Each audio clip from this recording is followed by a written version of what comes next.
సినీ ఇండస్ట్రీలో ఒక హీరో చేయాల్సిన సినిమాని మరొక హీరో చేయడం అనేది సర్వసాధారణంగా జరుగుతూనే ఉంటుంది. ఇండస్ట్రీలో చాలా వరకు మనం ఇలాంటి విషయాలను చూస్తూనే ఉంటాం కూడాను. అయితే నిజానికి స్టోరీ విన్నప్పుడే హీరోలు ఆ సినిమా రిజల్ట్ ను అంచనా వేయాలి.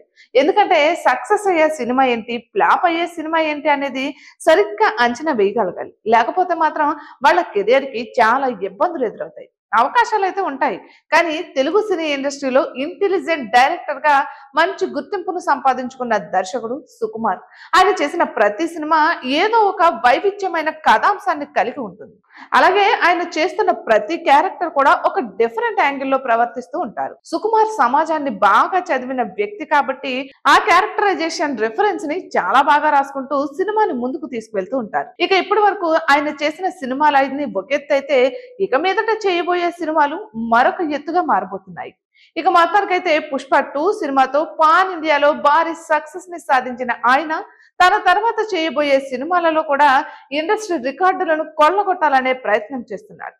సుకుమార్ మహేష్ బాబుతో నేనొక్కడినే అనే సినిమా చేశాడు. అయితే ఆ సినిమా చాలా డిఫరెంట్ గా ఉండడంతో ప్రేక్షకులు దాన్ని రిసీవ్ చేసుకోలేకపోయారు. తద్వారా ఈ సినిమా ఫ్లాప్ అయింది. ఇక అటు తర్వాత ఆయన నాన్నకు ప్రేమతో, రంగస్థలం లాంటి సినిమాలతో భారీ సక్సెస్ లను సాధించారు. అప్పుడు మహేష్ బాబు సుకుమార్ ను పిలిచి మరీ సినిమా చేద్దామని చెప్పారట. అయితే సుకుమార్ పుష్ప సినిమా కథని మహేష్ బాబుకు వినిపించారు, కానీ మహేష్ బాబు మాత్రం ఆ కథని రిజెక్ట్ చేశారు.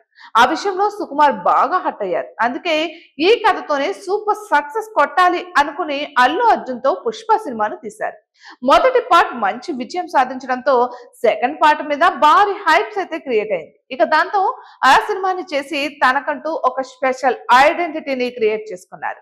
అయితే మహేష్ బాబు సుకుమార్ ని ప్రతిసారి సరిగ్గా జడ్జ్ చేయలేకపోతున్నాడనే కొన్ని వార్తలు అయితే వినిపిస్తున్నాయి. సుకుమార్ లాంటి స్టార్ డైరెక్టర్ తో సినిమా చేయాలి అంటే చాలా వరకు ఓపికతో వేచి ఉంటారు. అలానే ఆయన డిఫరెంట్ క్యారెక్టరైజేషన్ ను కూడా రాస్తూ ఉంటారు. కాబట్టి ఆ క్యారెక్టర్ లో హీరో తనని తాను ఊహించుకోగలగాలి. అలా చేసినప్పుడే ఆ హీరోకి మంచి గుర్తింపు అయితే వస్తుంది.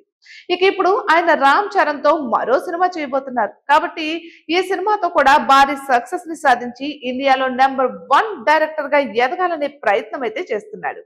Hi guys, subscribe to JKTV. Subscribe to JKTV. Please subscribe to JKTV. Subscribe to JKTV. Hi andarki namaskaram. Please subscribe JKTV. Andarki namaskaram. Please like, share and subscribe JKTV.